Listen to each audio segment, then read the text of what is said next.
Toggle switches.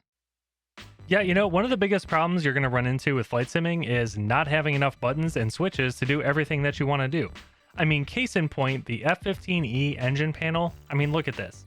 You've got 1, 2, 3, 4, 5, 6, 7, 8, 9 switches just to turn the engines on. And I mean, sure, I can make it work with the wind wing stuff, but the big problem is they're not going to be all in the same spot. Luckily, as I got into with my last video, we can solve this problem with Fusion 360, a 3D printer, some toggle switches, and a soldering iron. Now, this is the F-18 sensor panel that I showed off in my last video. Check that out if you haven't already. And I really loved how this thing turned out. I did make a boo-boo though. I 3D printed some knobs to glue onto this 8-position switch, and yeah, the super glue kind of got stuck and now it doesn't actuate. Actually, I think I can solve that problem. Just there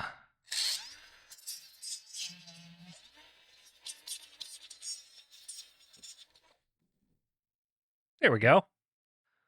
So with that said, guys, let's get over to Fusion 360 and we'll start designing an F-15 engine panel. All right, guys, so if you've never used Fusion 360 before, it can be a little daunting. And for a pretty good reason. I mean, this is complex software with a lot of functionality. Now, the method I'm going to use is by no means best practice or advanced CAD work by any stretch of the imagination, but it is pretty quick and easy. And really the key thing I want you guys to take away from this video is that you don't need to be a super savvy CAD guru or like an electrical engineer or even have access to insanely expensive tools to get a decent quality result. And honestly, if I can do it, you definitely can. So over here in Fusion, I've created a new design, and the first thing I need to do now is import our reference image or our canvas. So to do that, I'm just going to go up top here to where it says canvas, give that a click, insert from computer, and I've already got it selected. Now we need to pick a plane to put it on. I am a huge fan of working off of the top-down plane, but you do you. So there it is, our canvas is inserted, and you'd think that's all there is to do, but there's a little bit more. So the big problem with this right now is that we don't know the scale. Right now that could be any size, any dimension, and it might not match up. Luckily, Fusion has a solution to that. So what I can do is I can come over here and go to the Canvases tab, expand that, right click on our canvas and hit Calibrate. So all we really need is one dimension, and I know for a fact that the switches I'm using for this are 12 millimeters in diameter. So if I pick a point right there, pick a point right on the edge of that, say that that distance right there is 12 millimeter, it will automatically scale it up to the correct scale. It's a very handy tool. So with that out of the way, we can really start making stuff. So what I'm going to do is I'm going to hit Create Sketch up on the top left here, pick that top down plane again, and what I need to do is I need to make sure that this fits on the sim rig in a good way, and I already have the F-18 sensor panel directly behind that plate. So what I'm going to do is I'm going to mount this one off to the right so I don't have to take one off and put the other one on. So to do that, what I'm going to do here is I'm just going to start with a 2-point rectangle. So I'm going to grab a corner up here, and I'm just going to extend it a little bit to the, actually we want to go left, so that it's off to the right of that plate. So you don't have to get super precise with this. I mean, it has to be big enough to put some mounting holes in. And that's really all there is to that. So hit enter to apply that. And then I'm going to click on this surface and hit E to extrude. So I'm going to extrude this up 2 millimeter. Just like that, guys, you have a flat rectangle. Congratulations. I'm proud of you. So now that that part's done, we can actually start shaping our panel. So to do that, I'm going to create a new sketch, and this is kind of important. Don't pick a plane unless you're going to be working off of that specific plane. So what I'm going to do is I'm going to build this on top of the panel. So I'm going to click the top surface of that rectangle we just made. And then it's as simple as grabbing your line tool, And what you want to do is start roughing in the shape. And don't worry about these being right angles right now. I'm going to fix that later with a neat trick I'll show you. But just go around, get it as close as you can get it. Doesn't have to be super precise. Again, this is for you. It's not going in an actual airplane, so don't worry about it if it's not 100% precise. Be as anal about it as you want to be. Over to here. At that point, come up here. Make sure that matches with the other one. Equal heights. Come up here. That's right.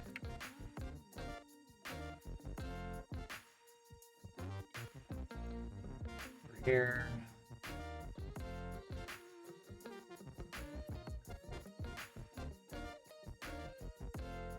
There. And close it off up here. So that right there, nice, decent shape. So what we're going to do now is hit, again, E to extrude, click our unique shape here. It does not have to be perfect. And let's extrude that up 3 millimeters. So I want a total of 5 millimeter thick panel. And with that, we have a decent shape. So the next thing we can do then is make this look a little bit pretty. Something just happened upstairs. So what I'm going to do is, see this little corner right here? I'm going to grab that, press the F key, and go back to our top view. Doesn't matter which orientation. But what I'm going to do is create a fillet by pressing the F key. Just drag that out to make a nice, neat curve. So that was 4.5 millimeter. So we're just going to go around and do that for all of these.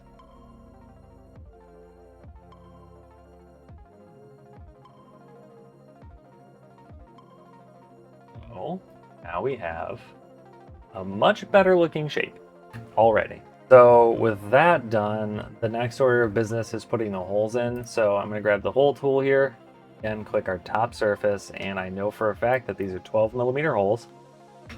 And we have a 5 millimeter thickness. So make that dimension 5 millimeter. And then just get it as centered as you can. There's like a way to make a pattern so you don't have to add 5 million holes to something you're working on, but I don't quite know how to do that yet. And then I'm just going to go around and add the rest of these holes.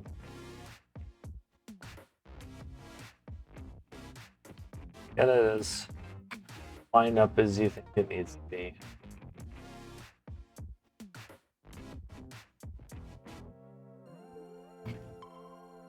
We're going to do a little something different with this one because this is going to be for our green LED. I'm using 5 millimeter LEDs, so I'm going to make this 5 millimeters on the nose. Okay, that'll be a good spot for a LED. And I think what we can do is do something even a little bit more fancy. Let's go create a new sketch. Click the top of our surface here. And we're going to do another 2-point rectangle. So that. Now I can negative extrude this, and I went 2 millimeters for the purse.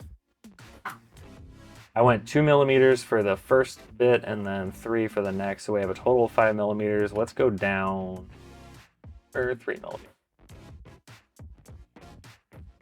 Enter. We've created a negative extrusion. Let's do the same up here.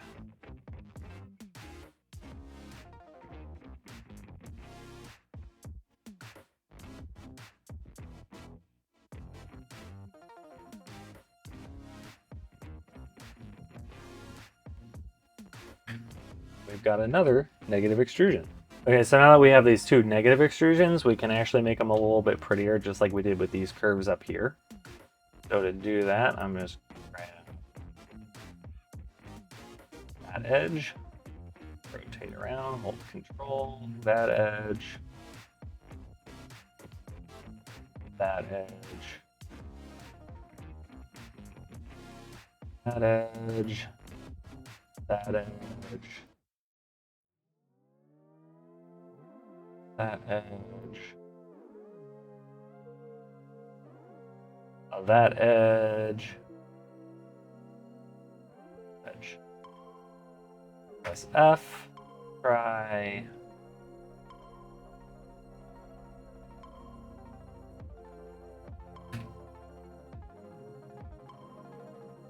Amazing what a simple fillet can do better. All right, so we have 2 more holes to do then. So let's go hole. Again, I want this to be 12 millimeter. And, you know, yet it doesn't have to be perfect.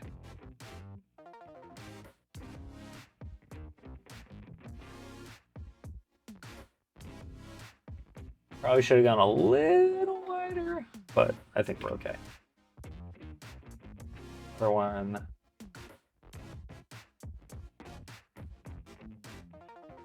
That one's plenty fun. Line it up as best you can. And that looks pretty good. So the last step here is adding text. And that can be a little bit of a pain, but it's totally doable. It's probably the most time-consuming part about this whole project. To add text, you're going to create a sketch just like everything else, but again, it is super important that if you're going to build it off of the top surface, you select that top surface and not the top-down plane like we did with the sketch. So I'm going to pick this. Now we can create our new sketch. So we go to create, text, make a text box.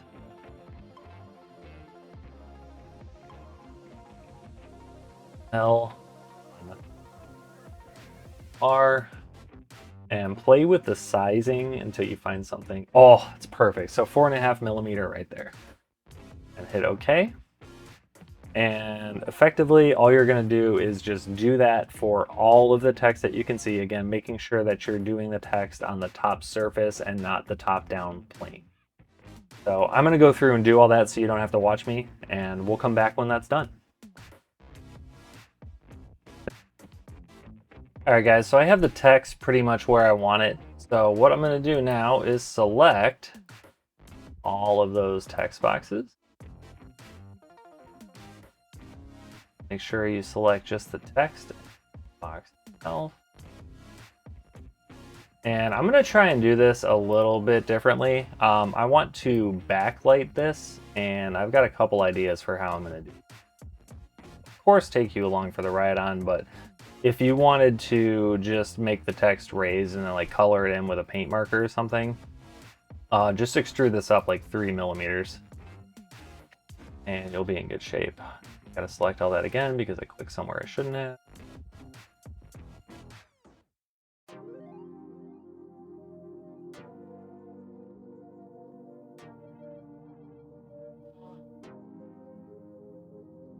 So what I'm gonna do is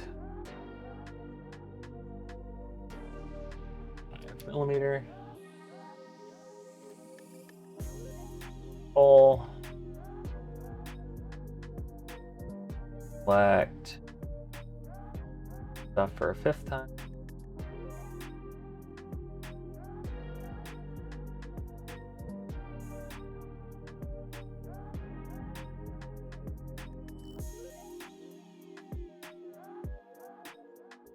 Sure. All right, so now if I hide that sketch, we can see that I have nice, pretty cutouts for our text. So we could print this thing right now and be ready to rock and roll. What I'm going to actually do, because I want to experiment with backlighting, is I'm going to print this as is.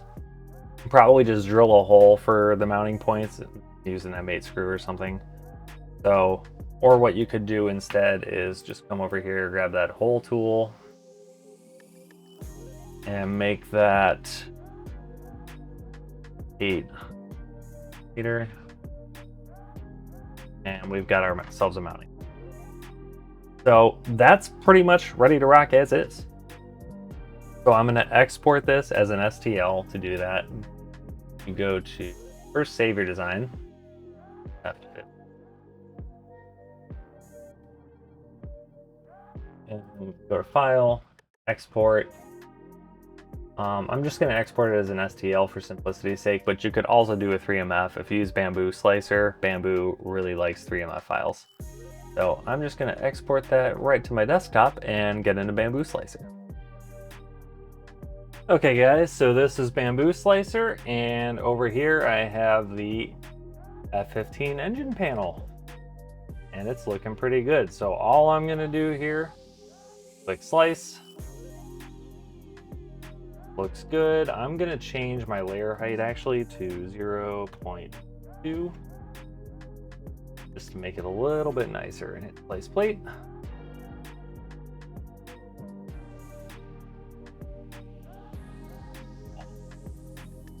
And that's really all there is to it, guys. So all I'm gonna do is hit print plate. Actually, before I do that,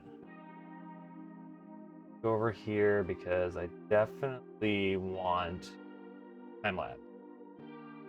Smooth time lapse.